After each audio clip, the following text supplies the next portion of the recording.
welcome to Week in Geek, your new comics preview for October 17th. I'm Mike Ortiz. And I'm the Chris Brown. What do you got? Well, I'm going to lead off here with Exo Man of War number 6 from Valiant Comics. We've got another showdown here with Ninjak and Exo. It's been really cool. I love how they rolled us into everything. You know, the first story arc was fantastic. It's, you know, very, very decompressed story telling for the Barbarian to get the spider armor. But they get through that story, and then right away he comes to Earth, and now the Vine is here on Earth, and there's a lot of really cool stuff going on, and they've really developed a great backstory here, and then also thrown us in the middle of meeting a brand new character. And of course, characters always have to fight, because that's the way it has to go. That's how they meet. They meet and they fight. That's comic books. So really cool stuff. And what was I reading? Archer and Armstrong the other day, and they made a comment about the Vine. They are really trying to do a tight thing here the way the old Valiant universe was, and I like that. Good. I like that a lot. So yeah, I'm really excited about this. Exo has been one of my favorites coming through here. So that is my leadoff pick there. Then I'm looking at He-Man and the Masters of the Universe number 3. This is apparently no longer written by James Robinson. It's now written by Keith Giffen. Keith Giffen's good. Keith Giffen is good, and I think he'll be perfect for something like this. Yeah. So I'm looking forward to him, kind of picking up the reins here. The other one had taken a little while for them to come out. The second one was really late. The art looks pretty good. There was a little who was doing it? Still Philip Tan? Looks a little different. It must have a different inker on this one here. But really, it's been cool stuff. An interesting imagining of He-Man. Prince Adam doesn't know who he is. So, Skeletor is seemingly taken over, and it looks like Merman's in this issue here, which looks pretty cool. Kind of fun. We had who was it? Trapjaw in the last one. So I dig it. I think He-Man has been pretty fun so far. I think it's only a 6-issue deal. Cool. Then I've got No Place Like Home, number 5. This has been pretty late also. It's been a while since we've seen an issue. This has been a reimagining of Wizard of Oz. Kind of cool. It is, as I've mentioned, not my favorite imagining of Wizard of Oz that's currently out. I really like Big Dog Inc.'s Legend of Oz, The Wicked West. But this is a completely different thing. This is kind of taking it, that's taking a cool Western look at it. This is sort of a horror element. And the flying monkeys are raising hell, and, you know, you got a couple of punk rock girls. Yeah, really, really cool stuff. So this is a completely different sort of Wizard of Oz thing. But I dig it. I think it's pretty cool. And you should probably go back and reread those issues and get yourself caught up. I think this might even be the end of it. I think it was only supposed to be maybe 5 issues or maybe even 6. Are we ended or to be continued in volume 2? Looks like maybe this is an ongoing. Okay. Well, maybe they're doing that series of miniseries. And that works too. It's a good way to do it. Yeah, agreed. Then I've got issue number 29 of Chew. This is part 4 or 5 of Space Cakes, which has been the ongoing story here. I'm about 2 issues behind. So I've got to get caught up on this, but God, I love this book. Yeah. Really, really love the art. Just a really fun thing. There's also a variant cover by Chris Giarrusso. He does that fun, cartoonish kind of stuff, almost like Calvin and Hobbes-ish. Right. And there's a cool variant cover. It's basically a mock-up of issue number 1, but done by him, and it's really, really cool. Then I've got Daredevil number 19. Another great cover on that book. Oh, this book has been really, really cool. I love it. I love the art style. I love how they kind of brought it back to basics, essentially, with Daredevil, which I think is he needed that. He'd been, just having the worst stuff happen to him for a long time, and they kind of just got back to comic book storytelling again. And I appreciate that, and Daredevil, of course, is one of my faves. So glad to see him in good hands again with Mark Waid and Chris Samney et al. A versus X Consequences number 2. This is the first book was, wow, isn't Cyclops a horrible person? It was kind of interesting. You throw him in jail and all that, and then Wolverine shows up at the end. All right, we're going to get a little bit more of that. As always, like you said, just when you finish a story, you got a little bit more to do. But this is primarily what happens to Scott. Yeah, is what it is. I mean, you probably, if you didn't care and you just want to lunge into the other stuff, you could. But this is what happens to Scott, and I'm curious about it, so I'm giving it a shot. This is also written by Kieran Gillen, who I think has done some good stuff, and he did some good stuff in the Uncanny X-Men. So, I think it's interesting. Cyclops is possessed by the Phoenix Force, basically wipes out Wakanda, kills a few people. He's in prison. Hal Jordan is possessed by Parallax, attempts to destroy the entire universe, and then when he's unpossessed, it's fine. Let him back in the Justice League. Right? Like, he's fine now. Yeah. He's good. Marvel doesn't play like that, man. Marvel's like, no, it's off to jail with you. Yeah. Then I'm looking at Saucer Country number 8. This is by Paul Cornell with art by Ryan Kelly. I like this book. It's an interesting tale of UFOs and alien abduction and a little bit of politics in there, and I dig that. Yeah, it's very different than everything else I'm reading, I feel. A lot of other things, it feels like, oh man, you're reading comic books and you're reading serialized comic books. This is one of those Vertigo titles that has that different feel. You're reading something different. I wouldn't be as snooty as the Sandman fans in the 90s and go, well, I don't read comic books, I read Sandman. Well, Saucer Country is a comic book, but it does have a different vibe to it, and a nice little feel, and it does feel good serialized. But I bet it would also read really well as graphic novels. A lot of the Vertigo books do. Yeah, because they always have like a nice tight little story arc, and they get through everything, even when they're building to something larger. And bringing to my next Vertigo title here is American Vampire. This is Lord of Nightmares number 5 of 5. This is the end of that miniseries. These have been cool because they've been doing, there's the ongoing series, and then there's also the little miniseries to tell the tales outside of what he's doing.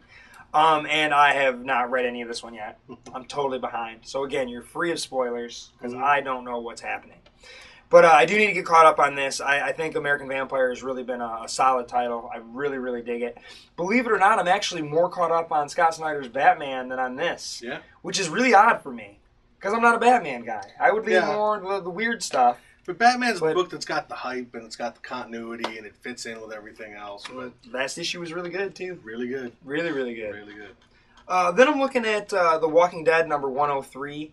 This is, they're saying this is the big new direction for Walking Dead. This is Rick is no longer in charge, and Negan's coming in to do whatever he wants, apparently. Well, as I always joke around with Walking Dead, there's always, every 4 or 5 issues, Rick puts his hands on his hips and declares something, and that's what happened at the end of issue 102. Rick puts his, not literally this time, but he basically speaks with Jesus, and Rick has a plan. So what's supposed to be the new story arc, and Rick's no longer in charge, well, we know Rick has a plan because he's put his hands on his hips. So it was pretty good. It was interesting. It's interesting basically to see Rick's people dealing with him. They're the ones who think he's not in charge. You as the reader don't at any point believe that's the case. But everyone else does, and you have to watch him dealing with them and them dealing with him and whatever's going to happen next. Obviously introducing Negan and Lucille, and they're doing... I'm all in favor of making inanimate objects characters, and they're certainly trying to do that with Lucille the Bat after what happened in issue 100. So they come in and they march around and do their thing, and I think Negan's going to be a great antagonist. Wonder how long it's going to go. I don't want it to just end up being another, governor. The governor was a great tale. Don't do the governor again. Do something. Yeah, they're doing it on different. TV now, so. Right. So, that was a good issue. I really enjoyed that, and that takes me through the bulk of my stack. Interesting. Walking Dead is not your top pick. That's the first time in quite a while. That top book must be something. Well, it is, and we'll get to that. Well, I'm going to start off here with Cyberforce number 1 from Image and Top Cow. I have not read a Cyberforce comic in 20-some years. And the reason I'm picking this up is because this one is free. This one was funded through Kickstarter. Yep. It's I don't know if it's a new launch. I'm assuming that you're not going to really need to know a whole lot going in here. That's my understanding. Brand fresh new start. They're trying to get people back on the Cyberforce bandwagon. And by making it free, that'll work. So I'll give it a shot. I believe the first 4 issues are free. Yeah. I believe that's how it's going to work. And so, they're really giving you... They're putting their money where their mouth is. Well... The Kickstarter, Kickstarter donation money, and there was, there was a minor cost to retailers. It was kind of like a free comic book day book, essentially. But then they also padded the deal with some variant covers. There was a 1 in 50 cover and a 1 in 100 cover. So kind of a neat thing, and I think that was kind of cool that they're making that free. So I certainly ordered some. I ordered plenty. So if you come down to Comics and More, we will have them for free, and I also have the variant covers. Those will not be free. That's how you try and get your money back. But a really, really cool thing. I'm looking forward to that book, too. It's kind of neat that you have a full comic that you can just give away for free. Right. Several, actually. Yeah. Maybe several. So, this is a great way for them to get new readers, to get people to give it a shot. It's co-written by Mark Silvestri, who was the co-creator or the creator of Cyberforce. It looks like Matt Hawkins and some fantastic artwork by Koi Pham. So really good stuff. Yeah, the art looks good inside. I liked Cyberforce way back in the 90s. Obviously, it's a very different team and a very different take than it was then. But we'll give it a shot. See what they can do. From a beginning to an ending, we've got Uncanny X-Men number 20. This is Kieran Gillen and Carlos Pacheco. This is the team that launched the book. Pacheco was really the reason I picked this book up, and it wound up actually being a great read. The team that launched the book a year ago, they're 20 issues in, but they were doing 2 a month. Yeah. So they're going to cancel it and relaunch the book. Why did they even cancel the previous book in the first place? Well, next month is Brian Bendis on All New X-Men number 1. Totally new direction. So they're no longer Uncanny. They're not Uncanny anymore. Although, they're Uncanny Avengers. Oh, the Avengers became Uncanny. The Avengers became Uncanny. The X-Men became all new. Oh, all right. There is still rumor Even though we've seen this before. Yes, the all new X-Men are the old X-Men. It's Marvel math. Oh, man, that's fair. Okay. But this is, continuing repercussions of the Avengers versus X-Men. We've got Cyclops in jail. A different jail than in the other books. Maybe this happens before that. But, we see some of the fallout from some of the conflict. And assuming they're just wrapping up some things before they relaunch the book next month. Maybe Cyclops has got a little Wolverine's got. Maybe. So he's just in more than one place at the same time in 2 different places. He's going to be in jail in 4 different books. In 4 different jails. Next up, Ultimate Spider-Man number 16. This is continuing. The United We Stand. America has fallen apart.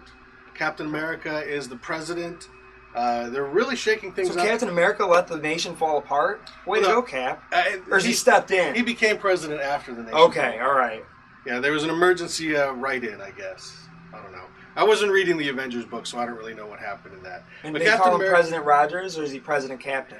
I don't know. Or is he President America? I would call him President America. But, so Spider-Man, how he fits into this, really kind of strange. In the past, Marvel, the Ultimate Universe was the one that was supposedly closer to our world, a little bit more grounded, a little more realistic. Then with their ultimatum, they kind of destroyed, a lot of the population, changed things up a lot. Now, basically, the United States of America has fallen apart due to a civil war. We'll see what happens. I don't know how Spider-Man fits into this, but this has been a great book. Miles Morales is really, really a fun character, and now he's got Peter Parker's old web shooter, so he's got webs now. Cool. Everything he needs. Next up, Mighty Thor number 21. This is the end of Matt Fraction's run, I believe. There's one more issue, but this is the end of Everything Burns. Okay. The crossover with Journey into Mystery, Thor versus Surtur, the Fire God. Great artwork by Alan Davis. This has been a really solid, big, old-fashioned, kind of cosmic epic. Looks like we got some Odin coming back. Great art. Surtur is basically attempting to destroy everything, and Thor and Loki and all of Asgard, and even some of the characters from the Captain Britain storylines have popped up. I guess they were in Journey into Mystery. Thor saving the universe just in time to get rebooted. And next issue, I guess, we'll wrap up Matt Fraction's run just in time for Jason Aaron to take over. Cool. Next up, Justice League number 13. This is by Jeff Johns and Tony Daniel. This one features the debut of Cheetah in the New 52. I believe this is just a one-shot issue. I'm not positive about that. But it's going to be leading into the new Justice League of America book that Jeff Johns and David Finch are going to be doing. So this is a nice sort of in-between.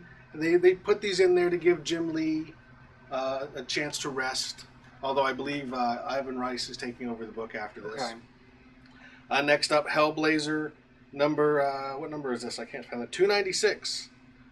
This is continuing, the Curse of the Constantines. Constantine has sought out his nephew that has that Constantine blood, which means he's got some funky dealings with magic, and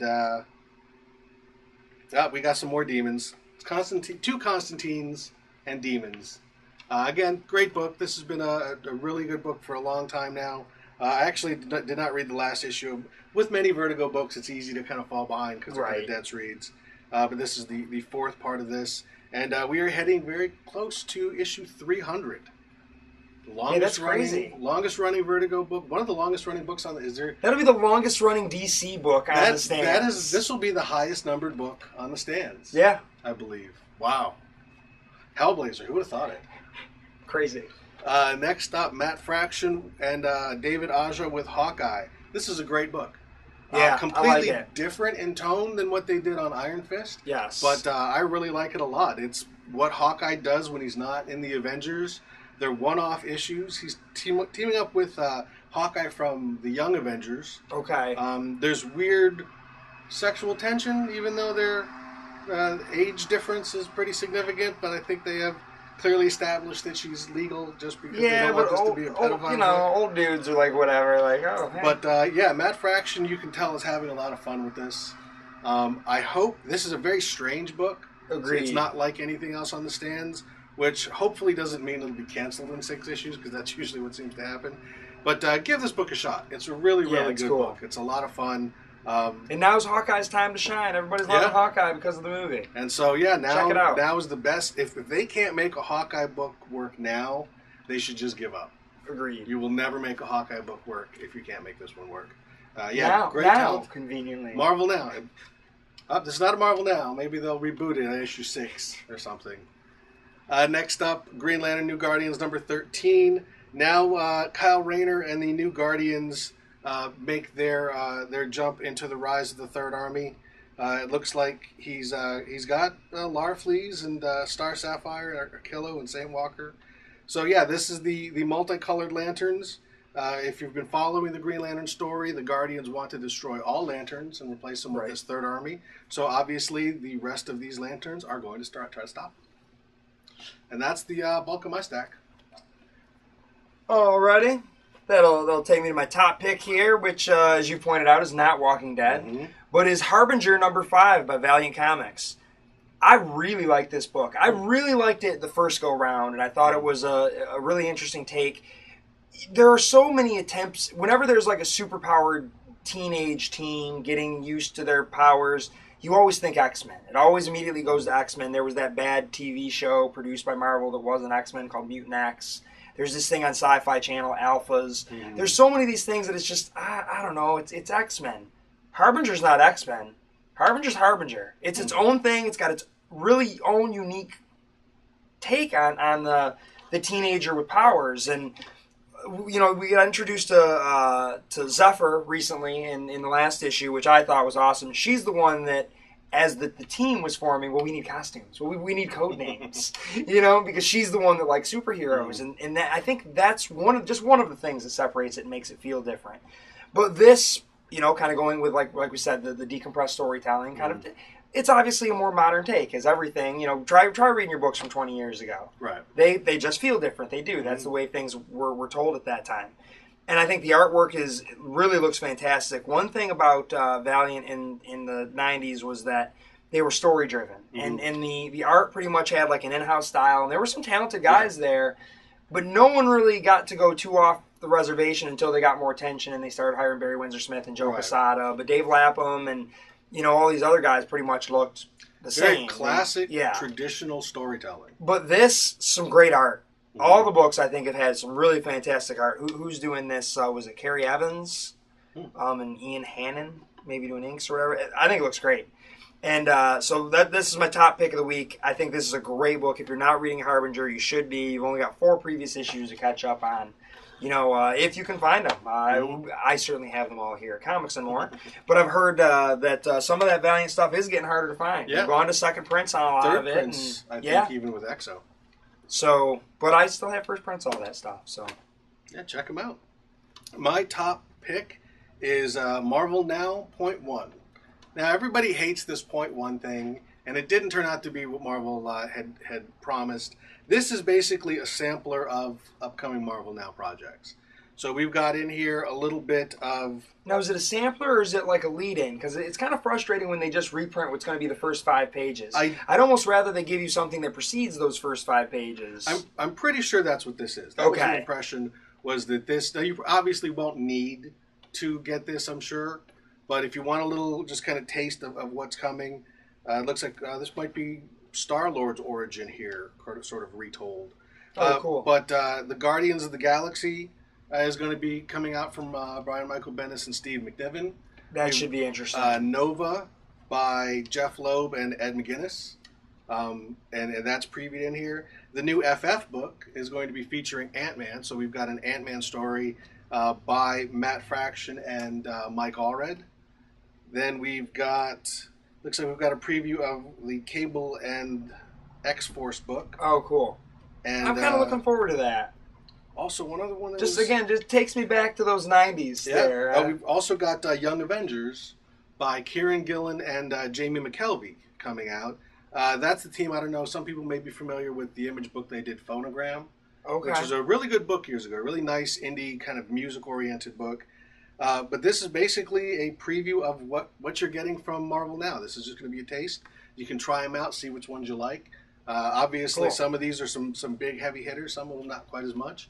But, if it's basically got Brian Michael Bendis, Steve McNiven, Eddie McGuinness, Jeff Loeb, and Kieran Gillen on this, I'll give it a shot. I mean, I don't know if I'll like everything on here, but there's got to be some things in here that are worth picking up. And, it's a sampler, and it's perfect for the attention span now. But, yeah, it basically, if you're wondering whether or not you want to try any of those books, check this out, and it'll give you a taste of what's coming down the line. So that's my top pick. Right on, and with that, that is your Week in Geek.